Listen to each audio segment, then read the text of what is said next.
जय हिंद दोस्तों, यूपीएससी हिंदी के इस ऑनलाइन प्लेटफॉर्म पे मैं अवनीश सिंह आप सभी का स्वागत करता हूं। उम्मीद करता हूं कि समीक्षा अधिकारी, सहायक समीक्षा अधिकारी के लिए आप लोग की तैयारी जो है जोरों शोरों पे होगी एकदम से। तो आज हम शुरू करेंगे अपना 2014 का पेपर। देखिए कितना इम्पॉर्टेंट है ये लेक्चर कि अगर किसी ने 20 मिनट भी समय दिया होगा ना डेली, है ना, 20-20 मिनट भी समय अगर डेली दिया होगा अगर किसी ने, तो लगभग उसका कंप्लीट होने के तरफ बढ़ गया है ना। आप ये देखिए 2014 लगभग 4-5 साल के पेपर उसके कंप्लीट हो चुके हैं और 3 साल के पेपर इसके बाद और रह जाएंगे, है ना। तो आप लोग इस वीडियो लेक्चर के इम्पोर्टेंस को समझिए कि 20-20 मिनट करके भी आपने पूरे PYQ आपने क्या किए, समाप्त कर लिए। आइए देखते हैं 2014 का पहला प्रश्न। वैदिक सभ्यता, गोपत वैदिक सभ्यता से रिलेटेड है ये। गोपत ब्राह्मण संबंधित है किससे? गोपत ब्राह्मण जो है वो किससे संबंधित है? यजुर्वेद से, सामवेद से, अथर्ववेद से, ऋग्वेद से, किससे? तो ये संबंधित है अथर्ववेद से। ये अथर्ववेद का एकमात्र ब्राह्मण ग्रंथ है ये, ठीक ना, गोपत ब्राह्मण। नेक्स्ट क्वेश्चन, नयनार कौन थे? नयनार कौन थे? वैष्णव उपासक, शैव उपासक, सूर्य उपासक, शाक्त, ये कौन थे? ये थे शैव धर्मानुयायी थे। ठीक। दक्षिण भारत में दो धर्म के लोग, एक तो अलवार थे और दूसरे नयनार थे। जो अलवार थे वो विष्णु जी की पूजा करते थे और जो नयनार थे वो शिव जी की पूजा करते थे। नेक्स्ट, वल्लभी विश्वविद्यालय स्थित है कहाँ पर? वल्लभी विश्वविद्यालय कहाँ पर स्थित है? गुजरात में स्थित है। वल्लभी विश्वविद्यालय गुजरात में स्थित है। इसकी स्थापना किसने की थी? मैत्रक वंश के सेनापति भट्टारक ने। और कब की थी? 470 में भट्टारक ने इसकी स्थापना की थी। ठीक। बौद्ध धर्म में हीनयान शाखा की शिक्षा का ये प्रमुख केंद्र था। नेक्स्ट है क्वेश्चन नंबर 4। हीनयान अवस्था का विशालतम सर्वाधिक विकसित शैलकृत चैत्यगृह स्थित है कहाँ पर? कार्ले में। कहाँ पर स्थित है? कार्ले। कार्ले कहाँ पर है? महाराष्ट्र में है। ठीक ना, कार्ले कहाँ पर है? महाराष्ट्र में। नेक्स्ट देखते हैं क्वेश्चन नंबर 5। सतपर्णी गुफा स्थित है कहाँ पर? सतपर्णी गुफा स्थित है राजगृह में। राजगृह वही जगह है जहाँ पे प्रथम बौद्ध संगीति कराई गई थी अजातशत्रु द्वारा। ठीक ना, इसी संगीति में प्रथम बौद्ध संगीति जो कि हुई थी कहाँ पे? बिहार के राजगृह में। इसी में बौद्ध जो वो था, क्या कहते हैं, 2 पिटकों में बौद्ध धर्म जो है वो बटा था। बौद्ध उपदेशों को, बुद्ध के उपदेशों को 2 भागों में बटा था, बांट दिया गया था, विनय पिटक और सूक्त पिटक। ये आप लोग ध्यान रखिएगा। नेक्स्ट, दार समुद्र किस राजवंश की राजधानी थी? दार समुद्र होयसल वंश की राजधानी थी। कहाँ पर थी ये? कहाँ पर थी? कर्नाटक में, जिसे आज के समय में, वर्तमान समय में हालेबीड के नाम से जाना जाता है। नेक्स्ट, महाभारत मुख्यतः किस रूप में जानी जाती थी? महाभारत किस रूप में जानी जाती थी? जय संहिता के नाम से। जय संहिता के नाम से महाभारत की रचना किसने की थी? वेद व्यास जी ने की थी। ठीक। नेक्स्ट, किस अभिलेख से ज्ञात होता है कि स्कंदगुप्त ने हूणों को पराजित किया था? भीतरी स्तंभलेख से। इसका उत्तर है भीतरी स्तंभलेख। विकल्प नंबर ए में दिया हुआ है भीतरी स्तंभ। ये कहाँ पर है? कहाँ पर है ये? गाजीपुर में है। भीतरी स्तंभलेख कहाँ पर है? ये गाजीपुर में स्थित है। ठीक। Next question number 9।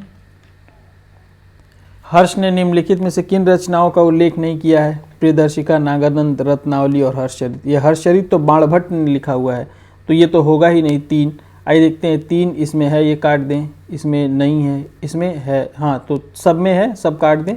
विकल्प नंबर ए आपका बच जाएगा। ठीक। ये रिपीटेड क्वेश्चंस थे, रिपीटेड क्वेश्चन था ये। शाह बुलंद इकबाल की पदवी दी थी शाहजहां ने किसे? शाहजहां ने किसे शाह बुलंद इकबाल की पदवी दी थी? तो आपका उत्तर हो जाएगा, उत्तर क्या होगा? क्वेश्चन नंबर 10 का उत्तर होगा ए, दारा शिकोह। दारा शिकोह। ठीक ना, दारा शिकोह को क्या बोला जाता था? लघु अकबर भी बोला जाता था। हो सकता है परीक्षा में पूछ दे, दारा शिकोह को लघु अकबर भी बोला जाता था। ठीक। नेक्स्ट, रोलेट एक्ट किस वायसराय ने पारित किया था? ये बहुत इंपॉर्टेंट क्वेश्चन है, कई बार रिपीट हो चुका है, कई बार रिपीट हो। इसका उत्तर क्या होगा? सी, लॉर्ड चेम्सफोर्ड। Lord Chelmsford. कब किया गया था? 1919 में रोलेट एक्ट लाया गया था। ठीक। नेक्स्ट, भारतीय स्वतंत्रता अधिनियम 1947 प्रभावी हुआ, कब से प्रभावी हुआ? 18 जुलाई 1947, 18 जुलाई 1947 से। ये रहा आपका उत्तर। नेक्स्ट, ब्रिटिश वस्तुओं के बहिष्कार को राष्ट्रीय नीति के रूप में अपनाया गया था, कब? 1905 में। कब, किस विरोध में अपनाया गया था? बंगाल विभाजन के विरोध में। कब? 1905 में। ठीक, बंगाल विभाजन किसके द्वारा किया गया था? लॉर्ड कर्जन द्वारा। इस पे भी प्रश्न आ चुका है। नेक्स्ट, फूट डालो और राज्य करो की रणनीति अपनाई गई थी, किसके द्वारा? फूट डालो और राज करो, लॉर्ड मिंटो द्वारा। इसने क्या किया था कि मुस्लिम्स के लिए एक अलग से सांप्रदायिकता की जो नींव रखी ना, इसी ने रखी। ठीक ना, सांप्रदायिकता की नींव क्या की? इसी ने रखी थी। ठीक, नेक्स्ट, गदर पार्टी का मुख्यालय, गदर पार्टी का मुख्यालय कहाँ था? सैन फ्रांसिस्को में था। सैन फ्रांसिस्को कहाँ पर है? गदर पार्टी का मुख्यालय कहाँ पे? सैन फ्रांसिस्को में। सैन फ्रांसिस्को कहाँ पे है? संयुक्त राज्य अमेरिका में, यूएसए में है ये। ठीक ना, संयुक्त राज्य अमेरिका में। इसकी स्थापना 1913 में सोहन सिंह भकना ने की थी। इसकी स्थापना 1913 में सोहन सिंह भकना ने की थी। उग्र राष्ट्रवाद के उल्लेखनीय नेता, उग्रवाद राष्ट्रवाद कौन इसमें से नहीं था, पूछ रहा है। तो बिपिन चंद्र पाल, लाल बाल पाल, ये जो तीनों थे ये उग्रवादी नेता थे। लाल बाल और पाल तीनों उग्रवादी नेता थे। तो ये बच्चे कौन? गोपाल कृष्ण गोखले। वैसे भी ये गांधी जी के गुरु रहे हैं। ठीक, तो ये तो वैसे ही नहीं होंगे। ठीक, नेक्स्ट, ग्रैंड ओल्ड मैन के नाम से किसे जाना जाता था? दादा भाई नौरोजी को। ग्रैंड ओल्ड मैन के नाम से दादा भाई नौरोजी को जाना जाता था। इनकी एक बड़ी फेमस बुक है poverty and un British rule in India, जो इन्होंने लिखी थी। ठीक, नेक्स्ट, भारतीय संविधान सभा के अध्यक्ष पूछ रहा है कि इनमें से कौन भारतीय संविधान सभा के अध्यक्ष थे? ठीक ना, यहाँ पॉलिटी का क्वेश्चन बीच में घुसा दिया, लेकिन खैर मॉडर्न हिस्ट्री में भी आ सकता है ये, लेकिन ये पॉलिटी का क्वेश्चन है। ठीक, अध्यक्ष कौन थे? डॉक्टर राजेंद्र प्रसाद। लेकिन अगर पूछ दे अस्थायी अध्यक्ष तो आप मारेंगे सच्चिदानंद सिन्हा को। 11 तारीख को अस्थायी अध्यक्ष डॉक्टर सच्चिदानंद सिन्हा बने थे। 13 तारीख को स्थायी अध्यक्ष डॉक्टर राजेंद्र प्रसाद बने थे। नवग्रहित तिरंगा पहली बार कब लहराया गया था? कब लहराया गया था? तो है उत्तर आपका 31 दिसंबर 1929। ठीक है ना। ये कहाँ पर अधिवेशन हुआ था? ये लाहौर में ये अधिवेशन हुआ था और रावी के तट पर झंडे को फहराया गया था। भूदान आंदोलन का प्रारंभ किस राज्य में किया गया था? तो आपका उत्तर है आंध्र प्रदेश। किसने किया था स्टार्ट इसको? आचार्य विनोबा भावे ने। आचार्य विनोबा भावे ने आंध्र प्रदेश से शुरू किया था। ठीक, ये क्वेश्चन कई बार रिपीट कर चुका है। शुष्कता दर्शाता है, शुष्कता यानी जिसको वो कहते हैं ड्राइनेस, ठीक ना। तो उसमें आर्द्रता क्या होगी? एकदम निम्न, पानी निम्न होगा। तो उत्तर क्या हो जाएगा आपका 21 का उत्तर हो जाएगा बी, निम्न आर्द्रता। नेक्स्ट, क्षेत्रफल के हिसाब से विश्व का दूसरा बृहत्तम महाद्वीप। तो बृहत्तम पूरा ये याद कर लें, इसका पूरा है ना, एशिया है, फिर Africa, north America, south America, Antarctica, Australia, पूरा इसका ये लिस्ट बना करके याद कर लें। क्योंकि कभी मान लीजिए इसको एक को गायब करके पूछ देगा, एशिया को गायब करके पूछ देगा, अफ्रीका को भी गायब करके पूछ देगा कि निम्न में से सबसे बड़ा कौन सा है, तो आप कंफ्यूज हो जाएंगे। ये बहुत अच्छा टॉपिक है, ये आप इसको अच्छे से पढ़ लें। ठीक, नेक्स्ट क्वेश्चन की तरफ बढ़ते हैं। क्वेश्चन नंबर 21, 22, अच्छा ये 23। ठीक, कौन सी नदी उड़ीसा में अपना डेल्टा बनाती है? कौन सी नदी जो है उड़ीसा में अपना डेल्टा बनाती है? तो विकल्प में है गोदावरी, महानदी, नर्मदा और ताप्ती। गोदावरी, महानदी, नर्मदा और ताप्ती। तो 23वें का उत्तर क्या है? महानदी। 23वें का उत्तर क्या है आपका? महानदी। ठीक, महानदी निकलती कहाँ से है? महानदी निकलती कहाँ से? ये छत्तीसगढ़ के धमतरी जिले के सिहावा नामक स्थान से, सिहावा नामक स्थान से, छत्तीसगढ़ के सिहावा नामक स्थान से निकलती है। ठीक, नेक्स्ट, मैं एक एक वर्ड को 4-4, 5-5 बार इसलिए बोलता हूँ ताकि आपके दिमाग में वो बैठ जाए। ठीक ना। नेक्स्ट, बेतवा नदी मिलती है, चंबल, बेतवा, केन, ये तीनों किसकी हैं? सहायक, यमुना की। किसकी सहायक हैं? यमुना की। कहाँ पर मिलती है? ये बेतवा जो है यमुना से, बेतवा यमुना से कहाँ पर मिलती है? हमीरपुर में, यूपी के हमीरपुर में मिलती है। नेक्स्ट, भारत के कितने राज्य समुद्र के किनारे पर हैं? 9 राज्य हैं। उसमें सबसे बड़ी तटरेखा किससे लगती है? गुजरात से। 9 राज्य हैं, उसमें सबसे बड़ी तटरेखा किससे लगती है? गुजरात से। कौन कौन से हैं ये आप मैप में भी देख सकते हैं, ठीक, और ऐसे देख लें, गुजरात, महाराष्ट्र, गोवा, कर्नाटक, केरल, तमिलनाडु, आंध्र प्रदेश, उड़ीसा और वेस्ट बंगाल, ये नीचे के पूरे क्षेत्र, ठीक। नेक्स्ट, भारत में सबसे अधिक उपजाऊ मृदा कौन सी होती है? तो जिसने थोड़ी भी किताब पढ़ रखी होगी एक बार भी उसको पता होगा उत्तर इसका, जलोढ़ मृदा। सबसे ज़्यादा उपजाऊ मृदा कौन सी होती है? जलोढ़ मृदा, ठीक ना। सबसे अधिक उपजाऊ मृदा जलोढ़ मृदा। और इसमें क्यों इतना उपजाऊ होती है? क्योंकि इसमें पोटेशियम और चूना की मात्रा जो है सर्वाधिक पाई जाती है, बहुत अधिक पाई जाती है। ओरोबैंकी खरपतवार पाया जाता है किसमें? तंबाकू के खेत में पाया जाता है। किसमें पाया जाता है? ओरोबैंकी खरपतवार तंबाकू के खेत में। नेक्स्ट, सबसे अधिक प्रोटीन पाई जाती है किसमें? सोयाबीन के दाने में।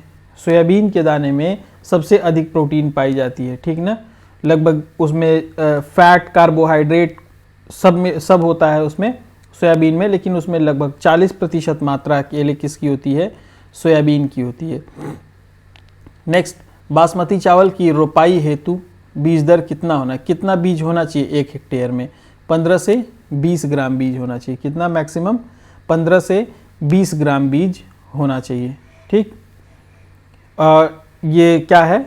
बासमती चावल क्या है? लंबे लंबे चावल होते हैं। इसका साइंटिफिक नेम क्या है? ओरोजा सैटिवा। ओरोजा सैटिवा। नेक्स्ट, मुद्रा के अवमूल्यन का परिणाम क्या होता है? मुद्रा का अवमूल्यन किसको बोला जाता है? यदि किसी मुद्रा का विनिमय मूल्य, ठीक है ना, विनिमय जो मूल्य होता है अन्य मुद्राओं की तुलना में जानबूझकर कम कर दिया जाए तो उसे क्या कहेंगे? अवमूल्यन। उसे क्या कहेंगे? अवमूल्यन। इससे किस पर प्रभाव पड़ता है? देश के निर्यात के बढ़ने और आयातों के घटने पर। देश का निर्यात जो है बढ़ जाता है और आयात जो है वो घट जाता है, ठीक। Next, question number 31। इसमें एक ज्योग्राफी में एक इकोनॉमिक्स का क्वेश्चन घुसा दिया था इस। चलिए आइए देखते हैं। ह्यूमस उदाहरण है किस चीज़ का? क्वेश्चन नंबर 31 पूछ रहा है ह्यूमस किस चीज़ का उदाहरण है? क्या है ये? ठीक है ना, ये एक प्रकार का जैविक कोलाइड है। जैविक कोलाइड है ह्यूमस। किससे बनता है ये? ठीक है ना, जैविक कोलाइड है, ठीक है ना। ये कवक और जीवाणुओं से मिलकर के उनके अपघटन की वजह से ये बनता है, ठीक। हेलो, नया क्वेश्चन नंबर 32।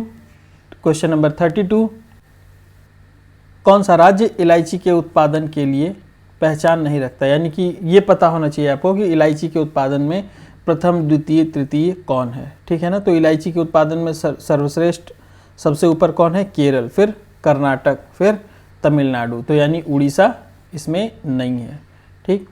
नेक्स्ट, मुंबई की मीठी नदी निम्नलिखित में से किस झील से निकलती है? मुंबई की मीठी नदी निम्नलिखित में से किस झील से निकलती है? बताइए। तो आपका उत्तर होगा विहार झील। विहार झील से निकलती है। नेक्स्ट, भारत में कोयले का सर्वाधिक उत्पादन किस राज्य में होता है? भारत में कोयले का सर्वाधिक उत्पादन किस राज्य में होता है? तो नए डाटा के अनुसार क्या है? झारखंड, उड़ीसा, वेस्ट बंगाल। झारखंड, उड़ीसा, वेस्ट बंगाल, ठीक। आपका उत्तर क्या होगा? झारखंड, जो कि इसमें दिया नहीं है। ये क्वेश्चन पहले का है। नेक्स्ट, एचबीजे गैस लाइन, एचबीजे पाइपलाइन निम्नलिखित में से किस प्राधिकरण द्वारा निर्मित की गई थी? तो गेल द्वारा निर्मित की गई थी, Gas Authority of India Limited. Next, Aravali श्रेणियाँ किस राज्य में स्थित हैं? अरावली श्रेणी जो है वो किस राज्य में स्थित है? तो ये कई राज्यों में स्थित है, ठीक है ना। ये गुजरात, राजस्थान, हरियाणा होते हुए दिल्ली तक पहुंचती है। गुजरात, राजस्थान, हरियाणा होते हुए दिल्ली तक। तो ये तीनों को काट दीजिए, उत्तर हो गया आपका राजस्थान। ठीक, इसका निर्माण कब हुआ था? एक प्रश्न ये पूछता है तो प्री कैम्ब्रियन एरा में, और दूसरा प्रश्न इससे पूछता है कि इसकी सर्वोच्च चोटी क्या है, तो गुरु शिखर, गुरु शिखर इसकी सर्वोच्च चोटी है। नेक्स्ट, किस महाद्वीप में उष्णकटिबंधीय पर्णपाती वनों का विस्तार सर्वाधिक है? कहाँ पर है? एशिया में। कहाँ पर है? एशिया में। ये उष्णकटिबंधीय पर्णपाती वन किसको कहते हैं? जो गर्मी शुरू होते ही अपनी पत्तियां क्या करते हैं? गिरा देते हैं। नेक्स्ट, सारगैसो समुद्र की विशिष्टता है। किस समुद्र की विशिष्टता है? सारगैसो समुद्र की विशिष्टता है अति ठंडा पानी, अति गर्म पानी, अत्यधिक लवणीय पानी, ठीक, अत्यधिक लवणीय पानी और विशिष्ट समुद्री वनस्पति। ये विशिष्ट समुद्री वनस्पति है जो कि उत्तरी अटलांटिक महासागर में पाई जाती है। नेक्स्ट, मैक्सिको सबसे बड़ा उत्पादक है किस चीज़ में? किस चीज़ में सबसे बड़ा उत्पादक है मैक्सिको? तो आपका उत्तर है चांदी। आपका उत्तर क्या है? चांदी। ठीक, सोने का सबसे बड़ा उत्पादक कौन है? सोने का सबसे बड़ा उत्पादक चीन। तांबे का चिली। तो मैक्सिको किसका हो गया? चांदी का। नेक्स्ट, कौन सा नगर सुपीरियर झील पर स्थित है? कौन सा नगर सुपीरियर झील पर स्थित है? तो वो उत्तर होगा आपका डुलुथ। नेक्स्ट, कौन सा एक नारियल का सबसे बड़ा उत्पादक है? तो आपका उत्तर हो जाएगा क्या? केरल। क्या उत्तर हो जाएगा आपका? केरल। नारियल का सबसे बड़ा उत्पादक राज्य केरल, फिर केरल के बाद कर्नाटक। ठीक, ये दो याद रखें, आपका काम हो जाएगा। नेक्स्ट, भारत विश्व में इस्पात उत्पादन में किस स्थान पर है? किस स्थान पर है?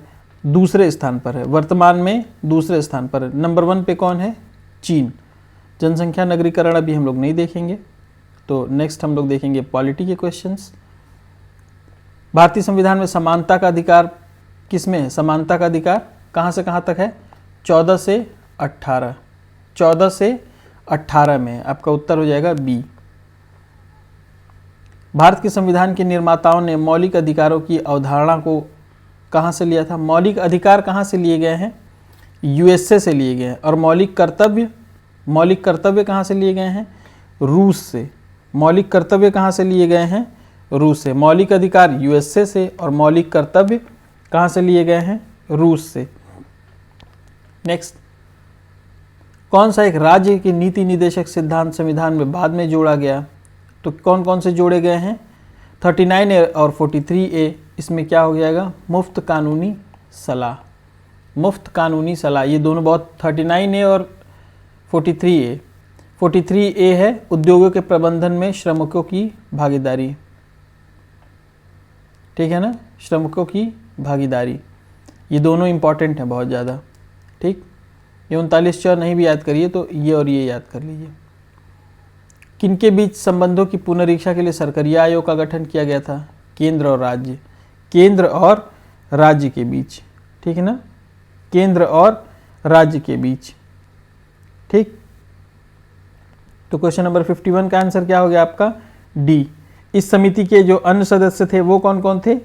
श्री बी शिवरमन और SR सेन। बी शिवरमन और SR सेन। ठीक, नेक्स्ट, किस भाग में संघ राज्य संबंधों का उल्लेख किया गया? भाग 11। भाग 11 ऐसे अगर लिखेंगे तो एक और एक जैसा दिख रहा है ना, ये जो एक है और एक 11 एक का संबंध है, तो इसमें संघ राज्य संबंध है। ठीक, नेक्स्ट, यदि भारत के राष्ट्रपति उपराष्ट्रपति दोनों त्यागपत्र दे दें तो राष्ट्रपति के रूप में कौन बैठेगा फिर? तो आपका उत्तर क्या हो जाएगा? सर्वोच्च न्यायालय के मुख्य न्यायाधीश। सर्वोच्च न्यायालय के मुख्य न्यायाधीश, विकल्प नंबर डी। न्यायिक सक्रियता का संबंध किससे है? PIL से। कहाँ दिया हुआ है? जनहित याचिका। ठीक ना, उत्तर नंबर बी, PIL से है। Next, question number 55। सर्वोच्च न्यायालय के नवीनतम फैसले के अनुसार, ये करंट का क्वेश्चन था। ठीक ना, ये किसका क्वेश्चन था? क्वेश्चन नंबर 55 करंट का क्वेश्चन था, लेकिन फिर भी आप देख लें, फिर भी आप जो है इसको देख लें। क्या करें? सर्वोच्च न्यायालय के नवीनतम फैसले के अनुसार सशस्त्र बल नहीं, ये करंट का नहीं है, न्यायाधिकरण AFT के बारे में निम्नलिखित, उस समय चर्चे में था ये, तो पूछ रहा है कि सर्वोच्च न्यायालय के नवीनतम फैसले के अनुसार सशस्त्र बल न्यायाधिकरण AFT के बारे में निम्नलिखित में से कौन सा सही है? उच्च न्यायालय AFT के फैसले के विरुद्ध रिट याचिकाओं पर विचार नहीं कर सकती। नहीं, ऐसा नहीं है, ठीक है ना, विचार नहीं कर सकती। मैंने कह दिया और आपने मान लिया कि नहीं कर सकती, कर सकती है, ठीक ना। तो ये पहला ही, ये सही नहीं है। पहला ही क्या है? सही, ये मतलब विचार नहीं कर सकती, यही सही है। पहला ही जो है वो सही है आपका, ठीक है ना। ये इसके विचारों के खिलाफ विचार, इनके फैसलों के खिलाफ विचार नहीं कर सकती। Question number 55। क्वेश्चन नंबर 56, अब अर्थव्यवस्था आ गया है, ठीक। संघ सरकार के बजट में बीमा कंपनियों की अंश पूंजी में विदेश प्रत्यक्ष निवेश की सीमा बढ़ाकर कितनी कर दी गई है? तो जो वर्तमान समय में आप उसको ध्यान रखें, 74%। कितनी? 74%। भारत में दीर्घकालीन राजकोषीय नीति की घोषणा किस वित्त मंत्री द्वारा की गई थी? किस वित्त मंत्री द्वारा की गई थी? 57 का आपका उत्तर है A, VP Singh. VP Singh द्वारा की गई थी। कब की गई थी? 1985-86 के आसपास, ठीक। नेक्स्ट, 2011 में सूक्ष्म वित्त संस्थाएं माइक्रो फाइनेंस इंस्टीट्यूशन निम्नलिखित में से किसकी सिफारिश पर स्थापित किया गया था? किसकी सिफारिश पर स्थापित किया गया था? तो मालेगाम समिति की रिपोर्ट पर, मालेगाम समिति की सिफारिश पर 2011 में। वित्तीय बैंकिंग वाले चैप्टर में ये पूछता है शैडो बैंकिंग किसे कहते हैं? शैडो, जो गैर बैंकिंग वित्तीय संस्थाएं यानी जो NBFCs होती हैं, वो वित्तीय और अन्य गतिविधियों को संपन्न करती हैं, उसे ही क्या कहते हैं हम लोग? प्रतिछाया बैंकिंग। Question number 59। नेक्स्ट, ये करंट का है, अब ये डिलीट हो गया क्योंकि अब ये GST में आ गया। किस राज्य सरकार के व्यापार का संचालन भारतीय रिजर्व बैंक नहीं करता? तो जम्मू कश्मीर का नहीं करता था, लेकिन अब 2019 में चूंकि ये UT बन चुका है, ठीक, तो अब करता है। अब इस समय के हिसाब से ये प्रश्न गलत हो जाएगा, ठीक। नेक्स्ट, ये वाला क्वेश्चन करा चुका हूँ पहले ही। पेमेंट ऑफ ग्रेचुइटी एक्ट 1972 के अनुसार ग्रेचुइटी भुगतान का अधिकतम सीमा क्या है? 20 लाख रुपए, जो अब विकल्प में नहीं दिया है। पैन कार्ड में ये डाटा लिखा रहता है, इसमें P क्या दर्शाता है? P किस चीज़ के लिए? जो P है वो किसके लिए दर्शाता है? व्यक्तिगत के लिए, पर्सन के लिए, ठीक है ना। किसके लिए? पर्सन के लिए दर्शाता है, ठीक। तो आज के लिए इतना ही। नेक्स्ट लेक्चर में हम लोग देखेंगे अपना साइंस वाला section. Thank you and have a nice day.